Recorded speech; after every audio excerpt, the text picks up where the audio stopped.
The main job of the lungs is gas exchange, pulling oxygen into the body and getting rid of carbon dioxide. Normally, during an inhale, the diaphragm and the chest muscles contract to pull open the chest and suck in air like a vacuum cleaner. And then during exhale, the muscles relax, allowing the lungs to spring back to their normal size and pushing the air out. Ventilation rates measure the volumes of air moving in and out of the lungs over a period of time. During normal quiet breathing, each breath of air that enters and leaves the lungs is about half a liter, which is called the tidal volume. The respiratory rate is the number of breaths a person takes per minute. In an adult, this is normally about 15 breaths per minute at rest. So the minute ventilation is the amount of air moved in and out of the lungs in a minute. So minute ventilation is represented by minute ventilation equals tidal volume times respiratory rate. In a normal healthy adult, this means 500 milliliters per breath times 15 breaths per minute, or about 7.5 liters per minute. However, not all the air that we breathe in reaches the alveoli, where gas exchange actually takes place. Some air is trapped in the airways, an area called the anatomical dead space. Also, some of the alveoli may be defective and can't participate in gas exchange. When you add the volume of air lost in these malfunctioning alveoli to the anatomical dead space, you get physiological dead space. So to calculate alveolar ventilation, it's the tidal volume minus the physiological dead space, and that volume gets multiplied by the respiratory rate. So the equation would be alveolar ventilation equals tidal volume minus physiological dead space times respiratory rate. In a normal healthy person, almost all the alveoli are functioning properly, and the physiologic dead space is about equal to the anatomic dead space, which is about 150 mils. So the alveolar ventilation comes to about 500 minus 150 mils, or 350 mils per breath times 15 breaths per minute, or about 5.2 liters per minute. A way of measuring the alveolar ventilation without actually measuring the dead spaces is by knowing inspired air contains almost zero carbon dioxide, and all the carbon dioxide in the expired air comes from the functioning alveoli. If we call the alveolar ventilation VA, that's the amount of air going in and out of the alveoli in 1 minute. A fraction of this volume is carbon dioxide, so let's call that fraction FCO2.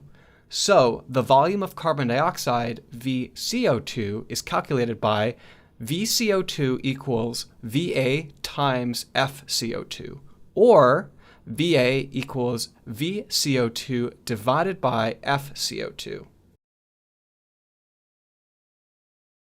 Now, in any mixture of gases, the partial pressure of one of those gases is proportional to the fractional concentration of the gas in that mixture. Think of gas molecules as little balls of different colors, constantly moving around in a container. If there are more balls of a particular color in that mixture, then those balls are more likely to hit the walls of the container. As a gas molecule hits the walls of a container, they exert a pressure on it. So that's why partial pressure is proportional to the fractional concentration of that gas in the mixture. In fact, the relationship between the two is based on the constant K, which assumes that the gases are all saturated with water vapor at normal body temperature and at normal sea level atmospheric pressure. So for partial pressure of carbon dioxide in the alveolar air, let that be PCO2. And the equation becomes PCO2 equals FCO2 times K. Now, plugging this back into the equation for alveolar ventilation, we get VA equals VCO2 divided by PCO2 times K. Now, carbon dioxide is highly soluble in water and therefore also in blood. As soon as carbon dioxide in the alveoli contacts the blood in the capillaries, it diffuses across the capillary wall, and the pressure of CO2 in the blood equals the pressure of CO2 in the alveolar air. So we can replace the pressure of CO2 in the alveolar air, that is PCO2, with the pressure of CO2 in the arterial blood, let that be PaCO2. The equation then becomes VA equals VCO2 divided by PaCO2 times K.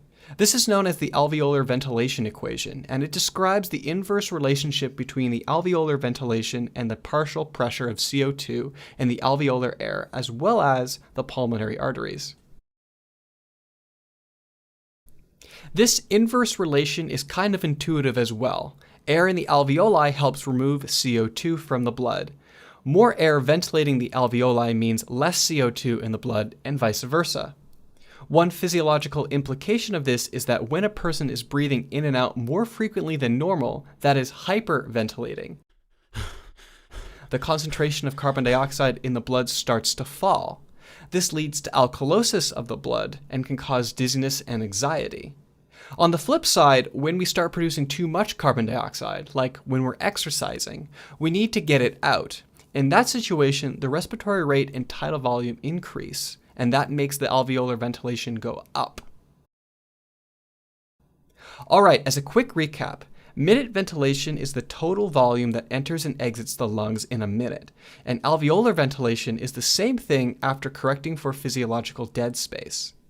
The alveolar ventilation equation describes the inverse relationship between the alveolar ventilation and the carbon dioxide content of the alveoli and the arterial blood.